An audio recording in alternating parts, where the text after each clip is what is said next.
action in the Robbie Gordon-Derek Walker racing pit. As he was leaving and getting sideways, he made contact with his right rear on Mauricio Gugelmin's left front. So we may see Robbie Gordon back on pit lane. We don't know the extent of the damage. It was a brush between wheels, Mauricio Gugelmin and Robbie Gordon.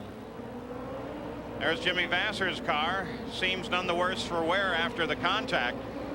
But we are now under our fourth full course yellow of the day.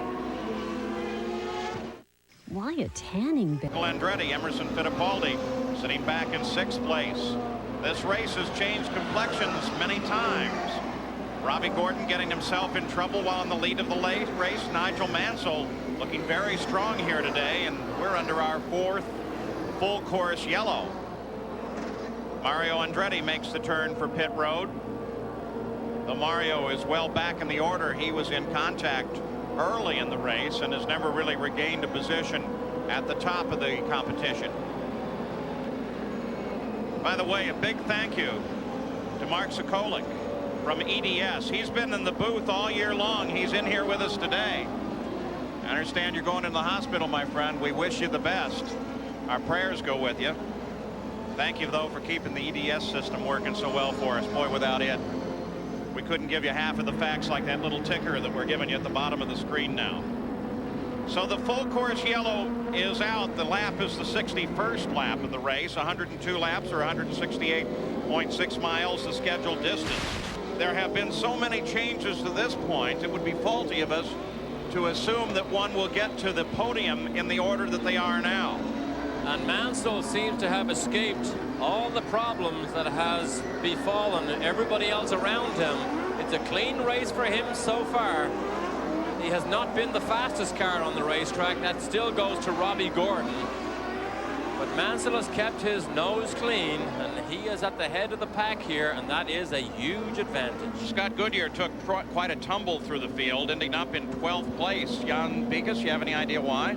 Paul, what happened was that he waited one more lap to come in. He didn't come in on the first full course yellow lap, then had to go around behind the pace car. That made the difference all the way from the top three, as you said, down to 12th. Paul? You know, Al Unser Jr. had quite a scare at Loudon. He went out dancing through rain puddles at a rain shower after the race, lost his Indy 500 winning ring, dropped it, came off his hand. One of the security people's sons picked it up, gave it back to him. So the green flag flies now on the 61st lap with Nigel Mansell in front, Fernandez in second, Lyondike in third. Bobby Rahal trying to make a move to the inside. Rahal runs in seventh with Fittipaldi in sixth. That's Lyondike right ahead of Michael. Braking zone. Lyondike is able to hold this position with speed, not just because everybody else seems to drop out. Michael Andretti runs in fourth.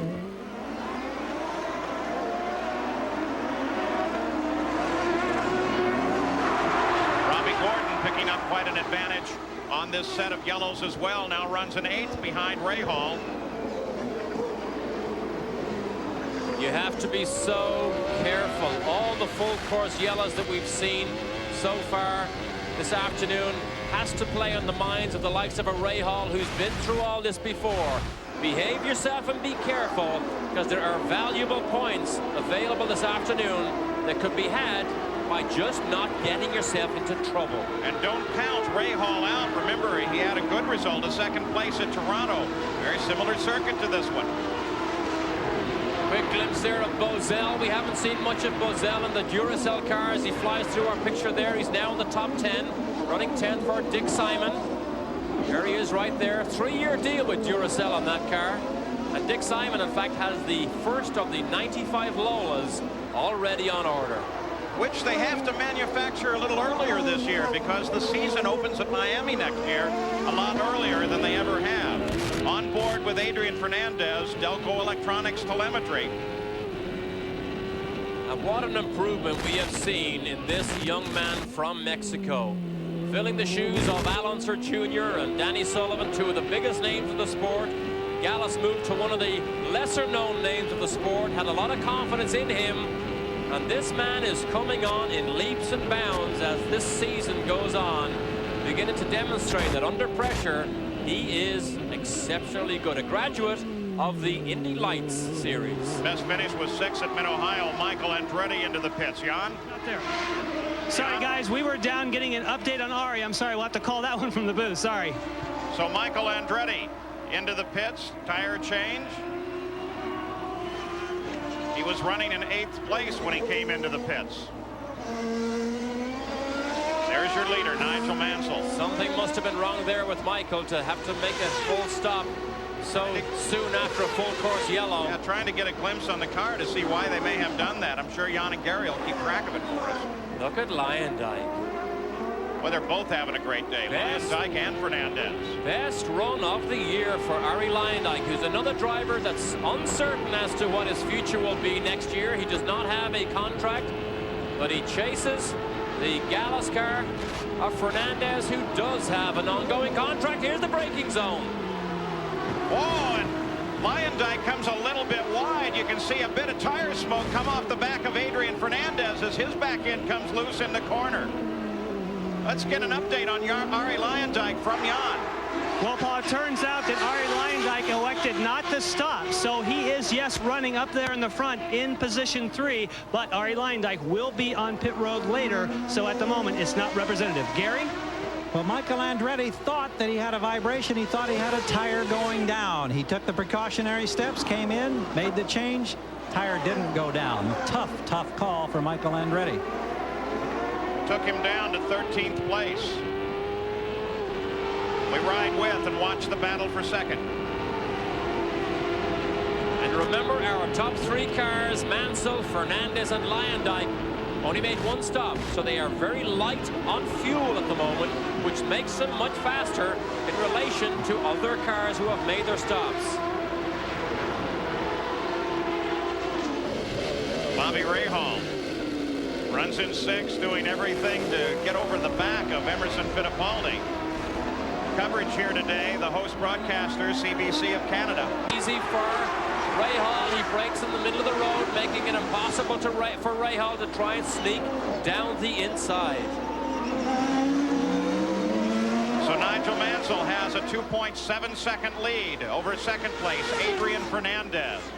As everybody in the top 10 sweeping back and forth and using every inch of the course. 66 laps complete.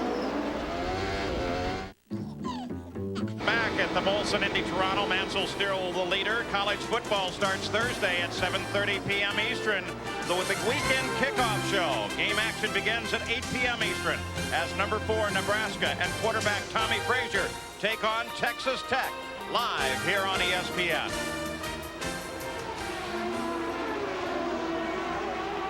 And Dominic Dobson really slides the back end. Here's how he got into this position. Contact with Mark Smith. Begin to fight over the apex of the corner, and Dobson obviously slowed it right down, and watch the wheel spin here. Well, we saw it earlier. That was the blue smoke as he lit up both the front and the rear tires in acceleration. 3.8 seconds ahead is Nigel Mansell. Fernandez is second. Lyondike is third. It has been 36 laps since their last pit stop. In 4th place is Al Unser Jr. It's only been 10 laps since his last stop. Same with Fittipaldi, same with Rahal and Gordon. So some strategy now beginning to play. We've just crossed over the 70th lap. Well, no matter what strategy is beginning to be played, when those 3 make their pit stops, they will have to stop way before Al Jr. Al Jr. will take the lead. Then we will begin to plot some real gamble strategy from then on to the end of the race.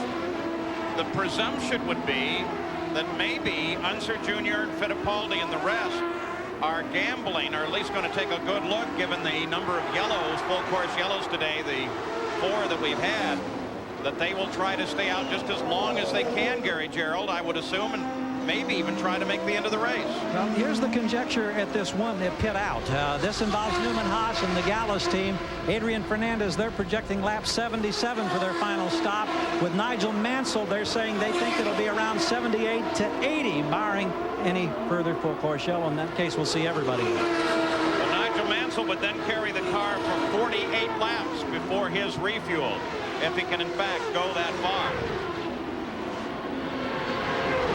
Great pictures there of these cars just bouncing, banging over these incredible bumps down these. They're public roads, remember, blocked off with these concrete blocks to give us this street racing facility here in Vancouver. Site of the Vancouver World's Fair. In fact, there's still much evidence of that in the pavement here. But an area that is growing up. A stadium right in the middle of the track now that will be the future home of the Vancouver Grizzlies, the latest addition to the NBA. And quite a modern stadium it's going to be. I understand there's going to be television sets at each chair in the stadium. And the car that you saw in trouble hitting Mark Smith earlier was Dominic Dobson's. They are sponsored this weekend by the Grizzlies. The whole area, when we first started coming here, was rather desolate and ideal for a racetrack. But now condominiums and everything going up around the track. So next couple of years here, you're going to see a lot of change, and it's all going to be beautiful. Mansell leads it. Running in second place is Adrian Fernandez. And that looks to be Dobson sitting by the edge of the course. On board with Fernandez now. Delco electronic telemetry. We all watched that fire that could have been horrifying at the Michigan 500, where again Fernandez could have won that race as the whole day unfolded when people began to fall out right, left and center. But Fernandez beginning to give the type of display at the end of a season that will mark him as a man to watch in the future. The Delco Electronics telemetry as he comes down into the 30-mile-an-hour range on the tightest part of the course. And turns back under the stadium. Don't get a lot of telemetry out of the stadium there. Emerson Fittipaldi runs in 5th place as Rahal peeled off.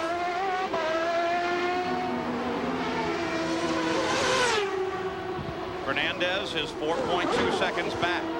But remember, the first 3 cars all due for a stop. Perhaps as close as 6 laps from now, as long as 7 or 8.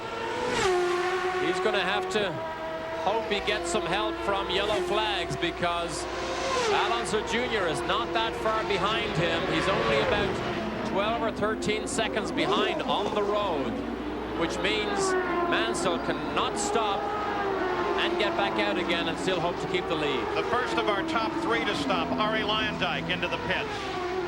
On the 74th lap, he was running in 3rd. The stop is routine, as quick as they can make it. The stop being controlled by the fuel load.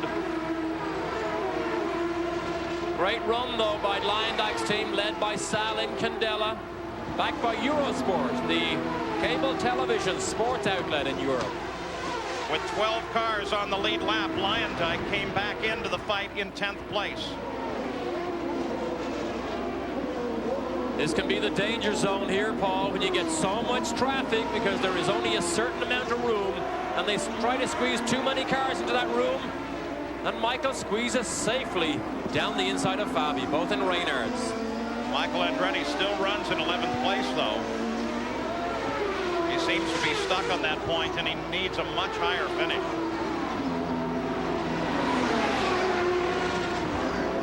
Tracy again playing catch-up. He was so fast, still is so fast, but he's made 2 mistakes that has cost him so much track time. When you go back, you have to make it all up again, then you make another mistake, and you start all over again. Look at the tire marks leaving the pit lane. Yeah, look at the record crowd, too. Largest sporting event in Canada. They've had record crowds in 11 out of 13 races this year. Question has been posed time and time again. The sweeps by the Penske team, is it having an adverse effect on the racing? I wouldn't think so. Certainly is not affecting the attendance. Nigel Mansell, the leader, is in, and Gary Gerald waits. Along with the crew, here he is, perfectly gliding to the mark. Second at Long Beach, second